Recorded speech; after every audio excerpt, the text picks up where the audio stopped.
উনি সফরে বেরিয়েছেন হাদিস কালেকশনের জন্য। প্রচন্ড শীতের রাত,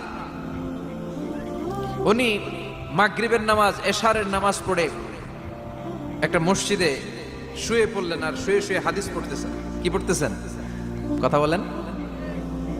আর মনে মনে ভাবলেন রাতটা মসজিদে কাটায় দিই, ফজরের নামাজ পড়ে আবার বেরোবো। কিন্তু দারোয়ান এসে বলে মসজিদে থাকতে পারবেন না, ওঠেন। দারোয়ান আছে না, কথা কন। আহমদ ইবনে হাম্বল বললেন আমি শুধু রাতটা থাকতে চাই, আমি তো ফজরেরও মুসল্লি, ফজর নামাজ পড়বো তো এই মসজিদে, আমার থাকতে দাও। দারোয়ান তো দেয় না, কেন? মসজিদে থাকার জায়গা না, যান। উনি যে আহমদ ইবনে হাম্বল এটা চিনে নাই, থাকতে দেয়। কি করবে এখন? উনি কাঁথা গুছিয়ে হাদিসের কিতাব নিয়ে কাঁধের মধ্যে ব্যাগ নিয়ে মসজিদ থেকে বেরোয় গেলেন। কি আর করবেন, প্রচন্ড শীত, আর কাঁপতেছেন, বুড়ো মানুষ। পথিমধ্যে দেখলেন বাজার। বাজার একজন খাব্বাস, শাবুন খাব্বাস, যুবক রুটি বিক্রেতা। সে রুটি বিক্রি করে, চুলার মধ্যে রুটি সেকে। সে যে সালাম দিল, আসসালামু আলাইকুম। যুবক বলে ওয়ালাইকুম আসসালাম।